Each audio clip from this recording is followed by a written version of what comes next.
नमस्कार, मी अयोध्याज mini world या YouTube चॅनलमध्ये आपलं मनापासून स्वागत करते। तर आज आपण बनवणार आहोत करंजीची रेसिपी। तर करंजीची रेसिपी ही आपण 2 स्टेपमध्ये बनवणार आहोत। तर पहिली स्टेप आहे करंजीच्या बाहेरचं आवरण आणि दुसरी स्टेप आहे करंजीचं सारण। तर पहिल्यांदा आपण करंजीचं बाहेरचं आवरण तयार करून घेणार आहोत। तर करंजीचं आवरण बनवण्यासाठी इथे मी 2 वाटी मैदा घेतलेला आहे आणि 4 छोटे चमचे बारीक रवा घेतलेला आहे। आता आपण एका प्लेटमध्ये हा 2 वाटी मैदा टाकून घेणार आहोत। या मैद्यासोबतच आपण घेतलेला 4 छोटे चमचे रवाही आपण टाकून घेणार आहोत। आता या पिठामध्ये आपण चवीपुरतं थोडंसं मीठ टाकणार आहोत।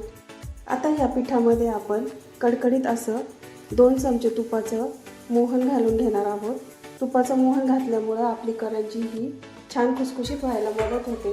आता तूप हे आपलं गरम आहे, त्यामुळे चमच्याच्या सहाय्याने मी हे तूप मैद्याला व्यवस्थित मिक्स करून घेत आहे। आता तूप आपलं थंड झालेलं आहे। हाताच्या सहाय्याने आपण हे तूप मैद्याला व्यवस्थित लावून घेणार आहोत। आपण अशी मूठ बांधल्यानंतर आपल्या मैद्याची अशी मूठ तयार होते। हे पीठ भिजवताना आपल्याला खूप मऊ पण भिजवायचं नाही आणि खूप घट्ट पण भिजवायचं नाही, असं मध्यम मऊसर असं पीठ आपल्याला भिजवून घ्यायचं आहे। त्यामुळे आपल्या करंज्यांचं बाहेरचं आवरण हे मऊ पडणार नाही किंवा खूप कडकही होणार नाही। करंजीचं बाहेरचं आवरणासाठी लागणारं पीठ हे आता आपलं भिजवून तयार झालेलं आहे। हे पीठ आपल्याला 15 ते 20 मिनिटं झाकून बाजूला भिजण्यासाठी ठेवायचं आहे। आता ही आपली करंजी बनवण्याची पहिली स्टेप कंप्लीट झालेली आहे। आता करंजी बनवण्यासाठी दुसऱ्या स्टेपमध्ये आपण करंजीचं सारण बनवून घेणार आहोत।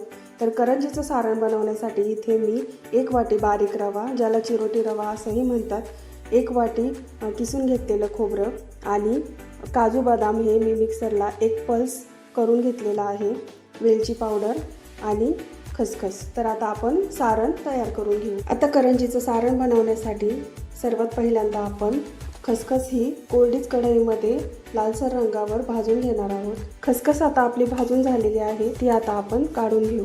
आता खसखस भाजून झाल्यानंतर आपण हे 1 वाटी खोबरं थोडासा लालसर रंग येईपर्यंत आपल्याला व्यवस्थित भाजून घ्यायचं आहे। खोबरं हे आपल्याला मंद गॅसवरच भाजून घ्यायचं आहे। गॅसची फ्लेम जर मोठी केली तर खोबऱ्याचा रंग हा लगेच बदलतो। खोबरं भाजतानाच आपण काजू आणि बदामाची जी पूड केलेली होती ती आपण भाजून घेऊया।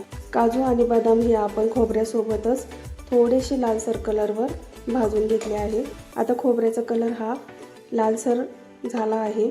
या स्टेजला आता आपण खोबरं काढून घेऊ। आता आपण 1 वाटी रवा हा लालसर रंगावर व्यवस्थित भाजून घेणार आहोत। सुरुवातीला रवा हा आपण कोरडाच भाजून घेणार आहोत। करंजीमध्ये आपल्याला रवा हा बारीकच वापरायचा आहे। रवा जर आपण जाड वापरला तर करंजीचं सारण हे कचकच लागतं, खायला ते व्यवस्थित लागत नाही। त्यामुळे आपल्याला हा 0 साईजचा बारीक रवाच वापरायचा आहे। आता इथे आपण रव्यामध्ये 1 ते 1.5 चमचा साजूक तूप टाकून हा रवा तुपावर छान असा लालसर भाजून घेणार आहोत। आता इथे आपल्या रव्याला हा लालसर असा सोनेरी रंग आलेला आहे। आता रवा इथे आपल्या भाजलेला आहे। आता आपण तो प्लेटमध्ये थंड होण्यासाठी काढून घेऊ। आता इथे आपण आपलं भाजलेलं रवा, खोबरं आणि खसखस हे व्यवस्थित थंड झालेलं आहे। हे आता आपण मिक्स करून घेणार आहेत व्यवस्थित। आता इथे सारणामध्ये आपण ही 1 वाटी पिठी साखर टाकणार आहे। गोड हे तुमच्या आवडीनुसार तुम्ही साखर वापरू शकता। आता याच्यामध्ये आपण ड्रायफ्रूट्समध्ये इथे मनुका आणि वेलची पावडर टाकून घेणार आहोत। आता हे सर्व मिश्रण आपण चमच्याच्या सहाय्याने व्यवस्थित एकत्र करून घेणार आहे। आपल्याला रवा आणि खोबरं हे व्यवस्थित थंड करून मगच त्यात साखर मिक्स करायची आहे। जर गरम गरम आपण त्यात साखर मिक्स केली तर साखरेची पूर्ण गुठळी तयार होईल। आता इथे करंज्यांसाठी लागणारं सारण हे आपलं तयार झालं आहे। आता ही दुसरी स्टेप आपण कंप्लीट केलेली आहे। आता करंज्यांच्या बाहेरच्या आवरणासाठी लागणारं पीठ हे 15 ते 20 मिनिटं आपलं चांगलं भिजलेलं आहे। आता आपलं सारण आणि पीठ हे दोन्हीही व्यवस्थित तयार झालं आहे। आता आपण याच्या करंज्या करून घेऊया। इथे आता आपल्याला करंज्या लाटण्यासाठी सोयीस्कर जावं म्हणून मी संपूर्ण पिठाचे असे छोटे छोटे गोळे तयार करून घेतले आहे। करंजीसाठी जी पुरी आपण लाटणार आहोत ती लाटताना आपण थोडाच पिठीचा वापर करायचा आहे। जास्त पिठीचा आपल्याला वापर करायचा नाही आहे, कारण करंज्या तळताना ही पिठी आपली तेलामध्ये करपते। त्यामुळे आपल्याला थोडीच पिठी लावून ही पुरी लाटून घ्यायची आहे। पुरी ही आपल्याला खूप जाड नाही ठेवायची, पुरी आपल्याला ही पातळ करायची आहे। आता ह्या पुरीवर आपण सारण टाकून घेऊ। 1 चमचा सारण मी आता टाकून घेतलं आहे।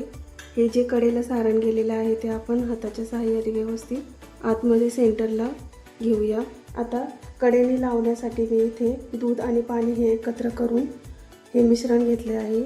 ते आपण हे कडेने असे कडा पॅक करण्यासाठी लावून घेणार आहोत। यामुळे काय होतं की आपली करंजी ही कडेने पूर्ण पॅक होती आणि तेलात टाकल्यानंतर ती सुटत नाही। आता हा वरचा पदर आपण इकडे घेऊन व्यवस्थित पॅक करून घ्यायचा आहे।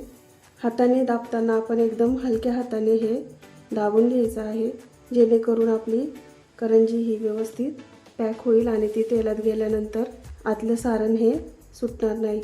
आता ह्या करंजीला आपण कटरच्या साहाय्याने व्यवस्थित शेप करून घेणार आहोत।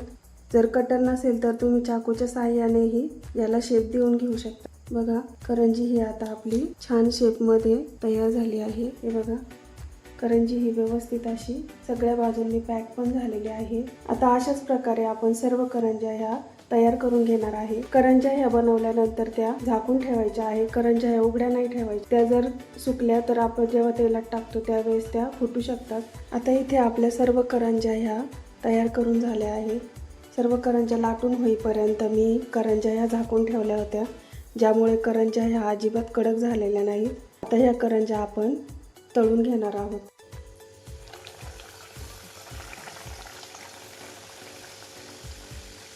करंजी ही आपल्याला लो टू मीडियम फ्लेमवर हलकासा लालसर सोनेरी रंग येईपर्यंत व्यवस्थित तळून घ्यायची आहे। बघा, आता करंजीला आपला असा लालसर सोनेरी रंग आलेला आहे। आता ही करंजी आपण काढून घेऊ। करंजी काढल्यानंतर पण त्याची कुकिंग प्रोसेस चालू राहते, त्यामुळे खूप पण कलर आपल्याला करंजीचा बदलू द्यायचा नाही। बघा, आता इथे आपल्या करंज्या ह्या व्यवस्थित तळून झाल्या आहे। करंज्यांना आपल्या व्यवस्थित असा सोनेरी लालसर कलर आला आहे। करंज्या ह्या अतिशय खुसखुशीत झालेल्या आहे, तुम्ही बघू शकता। अशाच प्रकारच्या करंज्या तुम्ही ह्या दिवाळीला करून पहा। रेसिपी आवडल्यास व्हिडिओला लाईक, शेअर आणि सबस्क्राईब करा। धन्यवाद।